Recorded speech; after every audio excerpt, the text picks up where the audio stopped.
This is a pretty poor video shot, and this is much better. We're using the same camera with the same settings. The only thing that's changed is the lighting, and the equivalent of this in audio production world is the acoustic environment in which you're recording, and improving that will yield far better results than any amount of gear.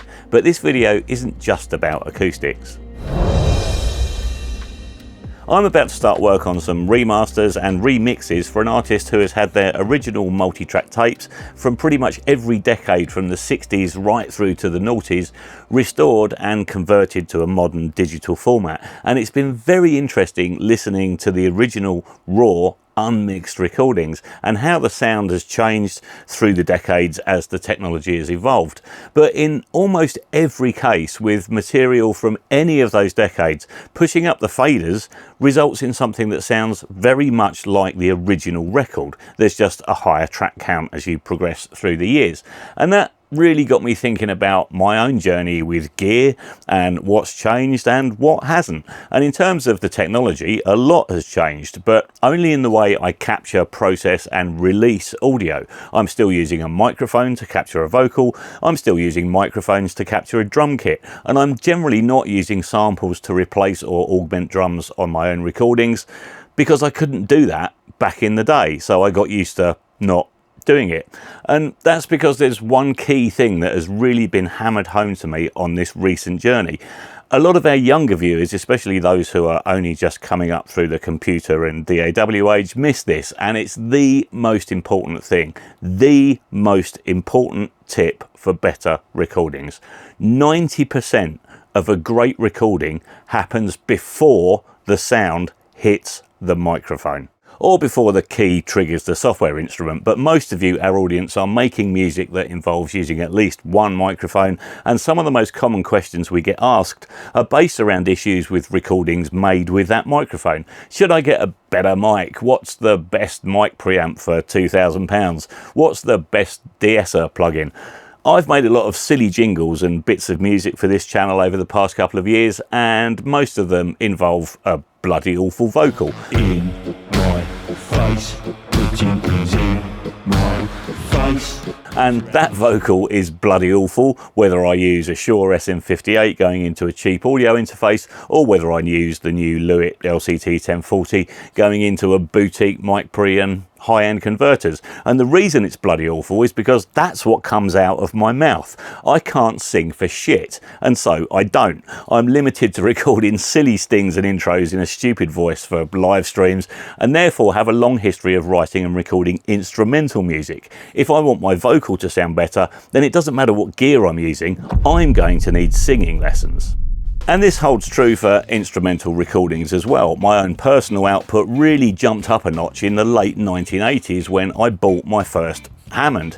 Realised it wouldn't do anything for me at all, unlike the synthesizers and digital keyboard workstations I was using at the time, and so I went and got some lessons and learned how to play it. Recording it consisted of miking the Leslie with a couple of SM57s in my bedroom-based home studio setup, and then chucking a duvet over the top, and it sounded fantastic. I experimented with different microphone positions for different types of track, both with and without the duvet, and I quickly learned that if I wanted a very forward, very direct, tight sound, I had to get the microphones right in there and stop as much spill from the room getting in as I could. Whereas if I wanted the instrument as more of a background sound in the arrangement, I was better off just using one microphone and pulling it back around 6 feet. And to this day, I still mic a Leslie very differently for different genres, often using different techniques in the same song. If it requires, I don't know, a background accompaniment during the verses, but an upfront in-your-face solo in the bridge. And if I want it in the background in the mix, I mic it further away, and then it naturally sits further away in the background in the mix. And that's the one thing that has really stuck with me throughout my career, and the most important lesson for anyone getting into recording music. And it's far more important than how much your microphones cost, what mic preamps you're using, or what DAW you use. So If you're a singer, record your vocal and then listen back to it critically with no processing at all. No compression, no EQ, no reverb, no delay. How does it sound? Is it harsh? Is it muddy? Is it sibilant? And how does the room sound? If the recording sounds roomy in a not very nice way, then try a microphone with a cardioid pickup pattern and move yourself and your microphone around the room until you get the least reverberant sound possible. And then hang a duvet up on something behind you so as it and you stop any rear reflections getting into the microphone. And then try again. And then once you've found the best position in the room to record to get the best sound, then record another take and listen again and ask yourself this really important question. Would you benefit from some singing lessons or vocal coaching? Most amateurs or beginners would, and a lot of productions we get through for test masters could achieve a much better vocal sound if the singer just had a handful of lessons from a professional who is used to singing into a microphone. That could be the best investment you ever make in your vocal sound, far more so than a boutique mic preamp or a new plug-in chain. If you're fighting plosives, even with a good pop shield, try backing off the mic a little and practice turning your head a little to keep those P's and B's out of the microphone. And you can practice this when you're not in front of a microphone by just holding your hand in front of your face and feeling the pop of air. If your hand feels it, the microphone will too, and it doesn't take much movement to keep those plosives out of the microphone. Just practice.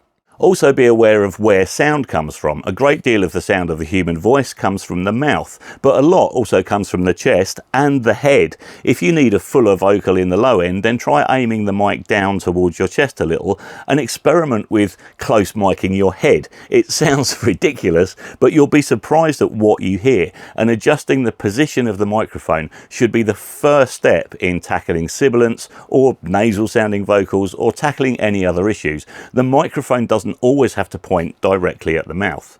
And the same tips apply for drummers, guitarists, or anyone else using microphones. If you can't get a good drum sound in the mix and feel the need to start piling on the plugins, it's because you haven't got a good drum sound from your drums. Record yourself and mix using only faders and work out how to get a good drum sound using only faders. If your snare drum sounds dull and lifeless or super ringy, then don't try and fix that with processing. Fix it by getting the snare to sound amazing in the room, and then you've got a great starting point for a mix. Getting things right at source will make the biggest difference to your productions, and it's all too easy to get carried away with the technology we have at our disposal these days. Yes, it's useful and it's wonderful and it can be used very creatively, but if your recording involves using microphones, then there's so much more to learn first. A lot of people hanker after that analog sound of yesteryear, and 90% of that wasn't the gear used to record the artists. 90% of that was what happened before the sound reached the microphone, and my recent journey back over the decades has really reinforced that.